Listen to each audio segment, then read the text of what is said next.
پہنچے گا۔ اور یہی بات ہے آپ دیکھتے ہیں اللہ کے رسول علیہ السلام کو جو ساتھی نصیب ہوئے، بہت تھوڑی عمر میں 28 سال کی عمر ہوتی ہے، حضرت معاذ بن جبل 28 سال کی عمر میں چلے گئے۔ بچہ تھا تو ان کا عبد الرحمن، وہ بھی تعاون میں فوت ہو گیا۔ اس کے بعد ان کے خاندان سے کوئی باقی نہیں، ان کی نسل اب دنیا میں نہیں، چلے گئے۔ مگر اللہ کے رسول علیہ السلام نے جنت کے بارے میں فرمایا کہ قرآن 4 آدمیوں سے سیکھو، ان کے بارے میں فرمایا معاذ سے بھی، اور یہ بھی فرمایا وَعَلَمْ بِالْحَلَالِ وَالْحَرَامِ معاذ بن جبل، حلال اور حرام کا جاننے والا میری امت میں سے سب سے بڑا جو ہے وہ معاذ، اس سے زیادہ کوئی فقیہ نہیں، اتنا بڑا عالم فوت ہو۔ مگر جب حضور نے فرمایا کہ معاذ اللہ کی قسم میں تجھ سے محبت کرتا ہوں، تو ساتھ ہی فرمایا اس محبت کا یہ ہے نتیجہ کہ میں تجھے ہدایت کرتا ہوں کہ نماز کے آخر پر اس کلمے کو نہ چھوڑنا۔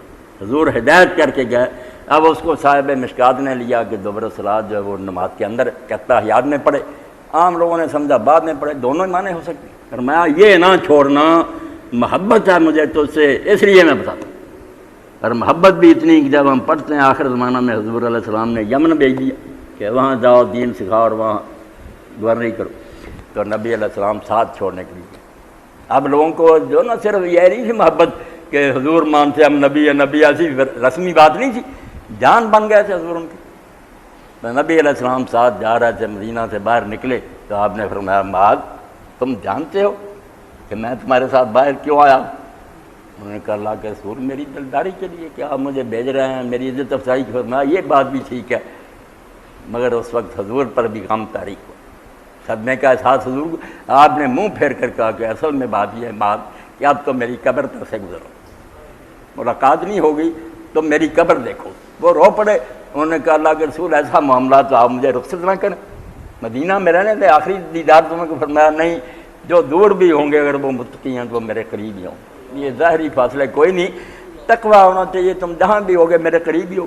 تو پھر فرمایا کہ میں محبت رکھتا ہوں تو اسے چھوڑنا نہیں، نماز کے آخر پر یہ ضرور پڑھنا رب انی علی ذکرک شکرک حسن عبادتک۔ دیکھیں یہی سارا مضمون آ گیا کہ میرے رب میری مدد کر۔ میں نہیں کہتا کہ میں بہت اعلیٰ ہوں اور ضرور کر سکوں، نہیں، کچھ نہیں کر سکتا، تیری مدد کے بغیر میں کیا کر سکتا؟ آئینی میری مدد فرمانا، میرا ساتھ دینا، مجھ کو توفیق دینا اعلیٰ ذکر کہ میں تجھے بھولوں نہ۔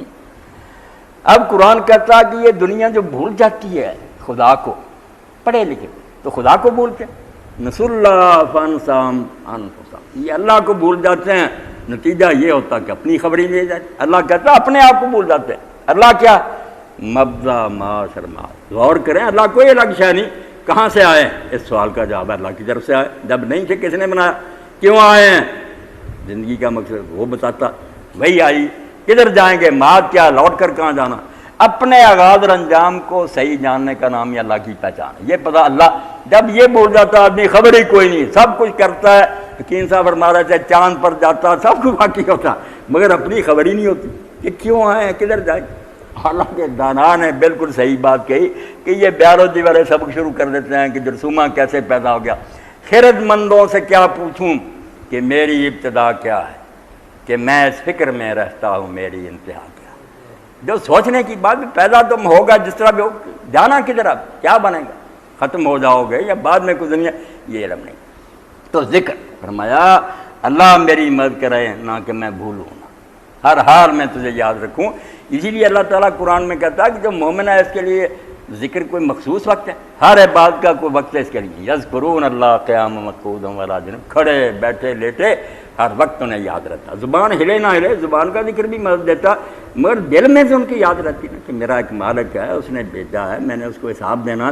اور یہی ذکر ہے جس کے بارے میں امام جعفر صادق رحمۃ اللہ نے فرمایا کہ اللہ نے اپنے بندوں پر سب سے بڑا فرض جو عائد کیا نا وہ ہے ذکر، اور ساتھ ہی کہا ذکر سے میری مراد سبحان اللہ والحمدللہ ولا الہ الا اللہ واللہ اکبر پڑھنا نہیں ہے، اگرچہ یہ بھی ہے کہ ذکر میں ہی شامل ہے، مگر میں نے جو کہا فرض کیا وہ یہ نہیں ہے، وہ ہے حلال و حرام کے وقت اللہ کو یاد رکھیں کہ آپ بیٹھے ہیں، معاملہ آیا، آپ غلط بھی کر سکتے ہیں، گاہک نہیں جانتا آپ اس کو بیچارے کو لوٹ سکتے ہیں، مگر آپ کو اللہ یاد ہے کہ اللہ تو دیکھ رہا ہے، آپ نہیں وہ حرام کام کریں۔ جس کا حکم ملا فرماتا اللہ کا حکم ہے بھاگ کر کے، فرمایا امر کے وقت اور نہیں کے وقت اس کا دھیان رکھنا، یہ اللہ کی یاد ہے جو ہر لمحہ ہونی چاہیے۔ تو فرمایا ذکر کی توفیق دینا کہ میں بھولوں نہ، یاد رکھوں، اور جنہیں یاد رہتا ان کو پھر کوئی شاید گمراہ نہیں کر سکتا۔ اگر وہ بھولنے بھی لگتے ہیں نا، اذا مسهم طائف من الشیطان تذکروا فاذا هم مبصرون، ذرا شیطان کی چھوٹ لگتی ہے، کوئی غلط خیال آتا انہیں فوراً خدا یاد آتا کہ یہ کیا ہو رہا، خدا تو میرے دل کے ارادے بھی جانتا۔ اذا هم مبصرون، آنکھوں سے پردہ ہٹ جاتا ہے، راستہ صاف سجائی۔ فرمایا چھوڑنا نہیں نماز اس کو، میرے رب مجھے اپنی یاد کی توفیق دینا کہ میں تجھے بھولوں نہ، اور ساتھ یہ کہ شکر ہے، تیرا شکر ادا کرتا ہوں، جو نعمتیں دی ہیں اس پر تیرا احسان مند رہوں، محبت کروں، زبان سے شکریہ ادا کروں، اور اس نعمت کو اسی طرح استعمال کروں جس کے لیے اللہ نے دیا۔ اسی لیے حضرت معاویہ رضی اللہ عنہ نے کہا حضرت عائشہ رضی اللہ تعالیٰ عنہ کو کوئی مختصر سی نصیحت کریں، انہوں نے کہا معاویہ سب سے مختصر نصیحت یہ ہے کہ جو اللہ نے شاید دی ہے نا اس کو اللہ کے خلاف ہی استعمال نہ کرنا، کہ اللہ کی دی ہوئی زبان ہے اس کے الٹے سے گالیاں بکے اور غیبت کرے، کفر کی باتیں کرے، ہاتھ دیے نیکی کریں اس سے بدماشیاں کرے، اللہ کا دیا ہوا ہتھیار ہی اس کے دشمن کے لیے استعمال کرے شیطان، اس سے بڑا جرم کیا ہو سکتا؟ یہ نہ کہ شکر، اور ساتھ فرمایا وہ حسن عبادت کا، اس سے خود بہت پیدا ہو جاتا۔ جب ذکر پیدا ہو گیا، شکر ہو گیا، تو حسن عبادت کیوں نہیں ہوگا؟ بہتر سے بہتر عبادت سر انجام دے گا۔ یہ عبادتیں جو دین میں عبادتیں کہ نماز روزے بھی آرہ سے آرہ، وہ ایسے لوگوں کی طرح ہوگا جیسے حضرت عروہ بن زبیر کا ہم پڑھتے ہیں کہ حرم شریف میں نماز پڑھتے وہ تو پرندے آ کر بیٹھ جاتے، کبوتر بیٹھ جاتے، سمجھتے یہ کچھ ہم ہے، ہلتے چلتے نہیں، بہت اللہ کے سامنے ایسے جیسے بے جان حسن عبادت، ایسے عبادت سر انجام دوں بہتر سے بہتر۔ یہ حضرت معاذ بن جبل رضی اللہ عنہ کا آپ نے سکھائی کہ یہ چھوڑنی نہیں نماز کے بعد، رب انی علی ذکر کا و شکر کا و حسن عبادت۔ اب سارا افساد یہ ہے کہ سب کچھ ہے، ڈگریاں ہیں، سندیں مل رہی ہیں، نہ ذکر ہے، نہ شکر ہے، نہ حسن بات۔ جو مقصد تھا سارے علم کا اور حکمت کا کہ دانائی سے تو یہ چیزیں سیکھنی چاہیے، اگر یہ حاصل نہیں ہوئی یہ سارا کاروبار بیکار اور وقت کا ضیاع ہے۔ تو اللہ توفیق دے، یہ دولت ملتی ہے قرآن سے، یہ والقرآن الحکیم، یہ حکمت کا خزانہ ہے۔ رسول اللہ کو اللہ نے حکمت عطا فرمائی، قرآن کے برابر کی شاید سنت، اس میں موتیوں کی لڑیاں، اور نیک لوگ جو عارف اور علماء امت ہیں ان کی کتابیں بھی پڑھیں تو بس بھری ہوئی ہیں ایسی چیزوں سے۔